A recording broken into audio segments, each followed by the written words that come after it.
I hold in my hand what I reckon is one of the most controversial items you can find on heritage railways. As soon as you mention this thing, the chances are you'll start a debate, and it may turn fiery. No, I'm not talking about coal. I'm talking about this, a tin of paint. Locomotive liveries are a surprisingly controversial topic in heritage railways and never fails to stoke a discussion. Take Flying Scotsman, for example. If you mention it, the chances are someone's going to pop up saying it should be back in its LNER apple green for what it was known for. A couple of years ago, the Severn Valley Railway repainted one of their locomotives, Tor Valley, into a special purple to celebrate and commemorate the late Queen's Platinum Jubilee, and that caused outrage from some parts of the heritage railway movement. And then a year later, they repainted it again to this time more of a wartime black livery, and that caused outrage from another part of the heritage railway movement because it wasn't the livery it originally wore in service. So, what is the right answer? What is the locomotive livery of choice? And how did this all begin? This is going to be a fun one.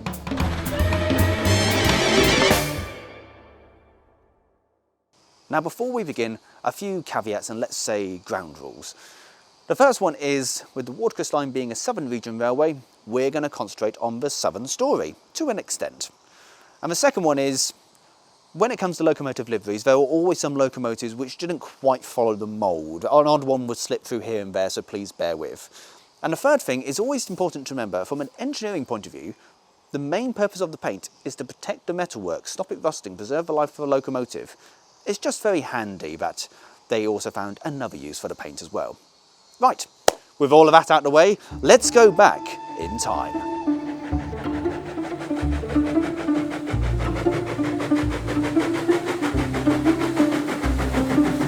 The railway boom was in full swing, with passengers having a lot of choice when it came to which train operator to run with. Now, how would you make yourself stand out from your competitors? Well, aside from having the biggest and most powerful and best locomotives, one way would be branding. Your paint schemes for your stations, locomotives and rolling stock. Bold colours and stylish linings. That would be a surefire way to make yourself stand out from your competitors. For example, the London, Brighton and South Coast Railway competed with the South Eastern and Chatham Railway for traffic from London down to the South Coast. Now, the SECR were already an amalgamation between South Eastern Railway and the London, Chatham and Dover Railway. Now, granted, they did go to different destinations. The LBSC went to Brighton, South Eastern and Chatham, they went down to Dover. But they did share the route to some extent, so there was competition. At the time, it was usually down to the chief engineer for the company to decide what livery they would be going with. For the SECR here, their chief engineer at the time was Harry Wainwright, and he came up with this, Wainwright Green. Now, the locomotives will be in green and the coaches will be in various shades of brown to complement each other and work together quite nicely. Now, this may come as a surprise to you, but this locomotive here is also green. No, genuinely. Not to be outdone by Wainwright, William Stroudley, LBSC's chief engineer, came up with this, his improved engine green. Now, this prompted many hilarious questions, from whether he was just colourblind to whether he saw this as an improvement on the existing engine green. I guess we may never know. Elsewhere, the London and South Western Railway, which ran the original Mid-Hants route, they opted for this, Holly Green. Now, 499 is going to be outshopped in this, so when it emerges from Ropley, you'll be able to see it for yourself. But anyway, the important thing to remember is that all of these companies had their own liveries which all stood out. But that was about to change. In 1923, Southern Railway was formed, which brought all of these companies into the new amalgamation. Understandably, this was a massive branding change that was required, from station signage to locomotives and coaches. Richard Mansell, Wainwright's successor in the SECR, opted for this, olive green. So, as coaches were built and went through the paintworks, they came up with this new livery, and that was the same for locomotives as well. It would be the first standard passenger livery for Southern Railway. In 1937, Oliver Bulleid took over as Chief Mechanical Engineer for the Southern region, and he'd become known for many things. Not only his distinctive style of coaches, but also his locomotives as well. The livery he would opt for would be a malachite green. It's a light green, and for the locomotives they'd also have gold leaf on the numbers as well, an extra level of showmanship. Now, unfortunately this had to be changed a few times because, frankly, it was too expensive. Firstly, out went the gold leaf, and that was replaced with yellow paint, and the green itself had to be changed to reduce the pigment. Again, a cost-saving measure, so cheap and cheerful. In 1939, World War II broke out, and the government mandated that all locomotives should be painted black from now on due to the scarcity of paint. This left a bit of an issue when it came to branding, so all the companies had their company name on the tenders and the side tanks, and Sunshine Livery was born. LNER did their own little twist, and with the S15-506 we went one step further. Instead of going for the matte wartime black, we added a gloss to it, which does look rather stunning. In 1948, the railways are nationalised to form British Rail, the government's own arm responsible for operating Britain's railways. And yes, you guessed it, another rebrand. Now, we've talked about cost in the past, but BR looked at it in a different way: practicality. You see, the vibrant colours in pre-7 and pre-grouping were absolutely fantastic, they looked great, but steam locomotives are frankly filthy. And trying to keep these engines clean was a never-ending challenge. So if you could use darker colours, well, that would take the pressure off the staff to an extent. Now, a new livery doesn't just appear out of thin air. Various trials and testing needs to be undertaken first before you could roll it out across the fleet. The paintwork would need to be suitably durable, wouldn't deteriorate with the dirt.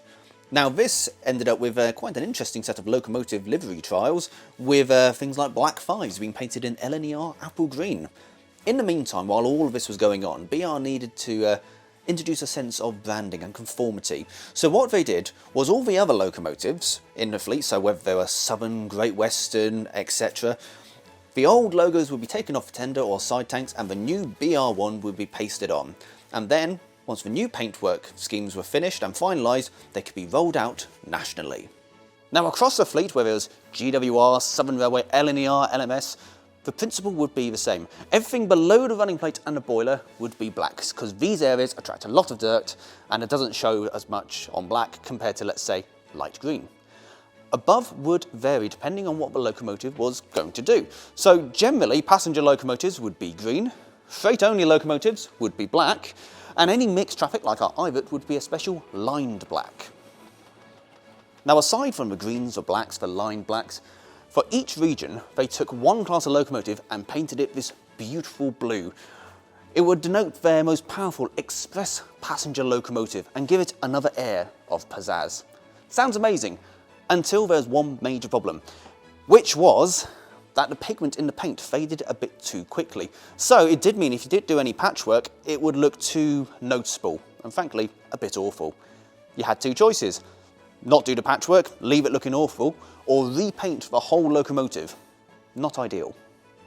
Now, with all of this, there were a few exceptions to the rules. LMS, you didn't see much of the blue livery. They managed to keep hold of their crimson, which was a beautiful colour.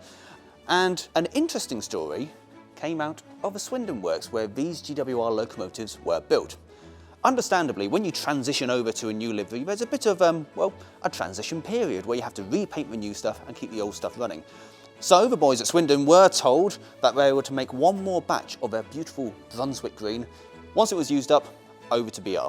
So they did, they made one more batch of about 500 gallons worth, which did them for many moons indeed. I've no idea if it's true, and I really hope some of them did become a lawyer afterwards. So, there we are. A brief look at the history of liveries, albeit we did gloss over a few things. And the story is still ongoing. It went further on into diesel and electric traction and is even going to this day. I suppose that begs the question, what is the correct livery for a locomotive? You could argue only ones that it ever wore in active service before being preserved. But ultimately, it's down to the owner. It's their locomotive and it's up to them to do with it what they please. If they want to paint it BR black, fantastic. If they want to paint it an interesting purple, great, it looks unique. And if anyone thinks I'm talking sacrilege, well, huge thank you to the Keighley-Worth Valley Archives for that one. But that is it from us this time. So folks, thank you so much for watching. Don't forget to hit that like and subscribe button. A huge thank you to our friends at Didcot Railway Centre and the Bluebell Railway for helping us out with this one. And we'll see you next time.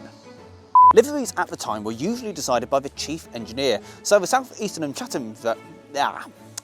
Liveries at the time were usually decided by the chief engineer for the appropriate company. So Harry At the time, liveries were usually decided by the chief engineer for the company. So the SECR's chief engineer, Howie, getting a bit tongue-tied. At the time, it was usually down to the chief engineer for the company to decide what livery to go with. So, for the SECRs, Harry Wainwright. At the time, it was usually down to the chief engineer for the appropriate company to decide on the livery they would follow. For the SECR, I'm souping myself up to it now. How do you not get around saying Harry Wainwright?